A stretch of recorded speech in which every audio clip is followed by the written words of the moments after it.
Depois disso houve uma festividade dos judeus, e Jesus subiu a Jerusalém. Em Jerusalém, junto ao Portão das Ovelhas, há um reservatório com 5 pórticos, chamado em hebraico de Betesata. Naquele lugar se deitava uma multidão de doentes, cegos, mancos e pessoas que tinham membros atrofiados, e ali havia um homem que já estava doente por 38 anos. Vendo aquele homem deitado ali, e sabendo que ele já estava doente por muito tempo, Jesus lhe disse: Você quer ficar bom? Senhor, não tenho ninguém para me colocar no reservatório quando a água fica agitada, mas, quando eu estou indo, outro desce na minha frente. Levante-se. Pegue a sua esteira e ande. E o homem ficou imediatamente bom, pegou a sua esteira e começou a andar.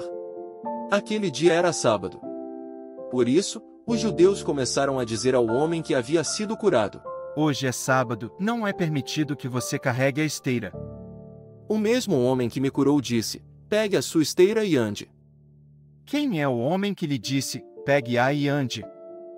Mas o homem que havia sido curado não sabia quem ele era, pois Jesus tinha desaparecido no meio da multidão que estava ali. Depois disso, Jesus o encontrou no templo e lhe disse: Veja, você ficou bom. Não peque mais, para que não lhe aconteça algo pior. O homem foi embora e disse aos judeus que tinha sido Jesus quem o havia curado. Por isso os judeus perseguiam Jesus, porque ele fazia essas coisas durante o sábado. Betsata. O nome ocorre com referência a um reservatório de água que tinha este nome, junto ao qual Jesus curou um homem que estivera enfermo durante 38 anos. Em João 5:2, alguns manuscritos e algumas traduções, ao CBC, rezam Betesda. As últimas 5 palavras do versículo 3, segundo se encontram na versão Almeida, revista e corrigida, e o versículo 4 deste capítulo, que atribui a agitação das águas a um anjo, não são encontrados em alguns dos mais antigos manuscritos gregos, e são vistos como uma interpolação. Assim, a Bíblia não fornece nenhum indício quanto à causa da agitação das águas, mas mostra simplesmente a crença do povo nos poderes curativos das águas. A localização do reservatório de água é indicada pela evidente referência ao Portão das Ovelhas, embora, no grego original, se tenha de suprir a palavra portão, portão que geralmente se considera situado na parte norte de Jerusalém. Neemias 3:1 mostra que este portão foi construído pelos sacerdotes, e, por isso, presume-se que tenha sido uma entrada perto da área do templo. Além disso, o nome Betsata é associado com a seção da antiga Jerusalém chamada Bizeta, situada ao norte da área do templo.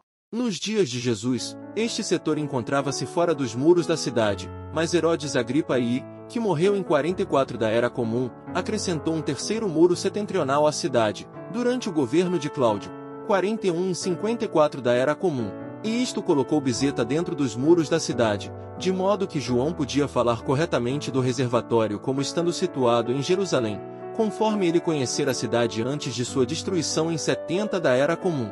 Em 1888, escavações feitas logo ao norte do local do templo revelaram um reservatório duplo, dividido por um muro de pedras e abrangendo uma área geral de cerca de 46 por 92 metros. Existia evidência de colunatas, e de um afresco desbotado, que representava um anjo agitando as águas, embora a pintura talvez fosse uma adição posterior. O local parece ajustar-se à descrição bíblica. Pergunta 1. Onde Jesus realizou o milagre de curar o homem doente em João 5 do 1 ao 16? A. No Templo de Jerusalém. B. No tanque de Betesda. C. À beira do Rio Jordão.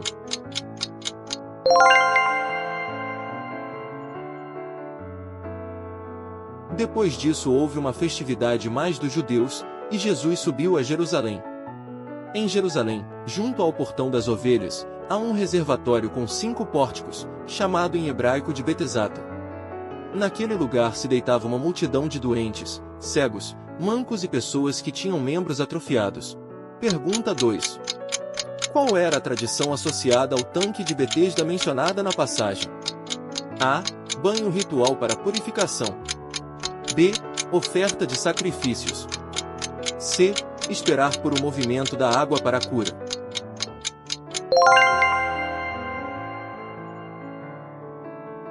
E ali havia um homem que já estava doente por 38 anos. Vendo aquele homem deitado ali, e sabendo que ele já estava doente por muito tempo, Jesus lhe disse: Você quer ficar bom? Senhor, não tenho ninguém para me colocar no reservatório quando a água fica agitada, mas, quando eu estou indo, outro desce na minha frente. Na verdade, o relato em João 5:2-9 não diz definitivamente se ocorreram ou não curas milagrosas num reservatório na antiga Jerusalém. O único milagre que podemos ter certeza de que ocorreu ali foi aquele realizado por Jesus Cristo, quando curou um homem que por 38 anos fora doente.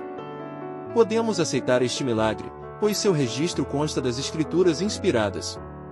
2 Timóteo 3,16. Mas, muitos em Jerusalém naquele tempo criam que outros milagres haviam ocorrido naquele lugar, assim como muitos hoje creem que curas milagrosas ocorrem em santuários. Pergunta 3. Por que os líderes judeus ficaram indignados com o homem curado? A. Porque ele não agradeceu a eles. B. Porque Jesus ordenou a cura no sábado. C. Porque ele não acreditava em milagres.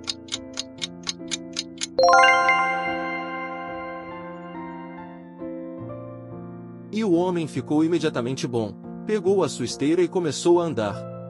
Aquele dia era sábado. Por isso, os judeus começaram a dizer ao homem que havia sido curado: Hoje é sábado, não é permitido que você carregue a esteira. O homem foi embora e disse aos judeus que tinha sido Jesus quem o havia curado. Por isso os judeus perseguiam Jesus, porque ele fazia essas coisas durante o sábado.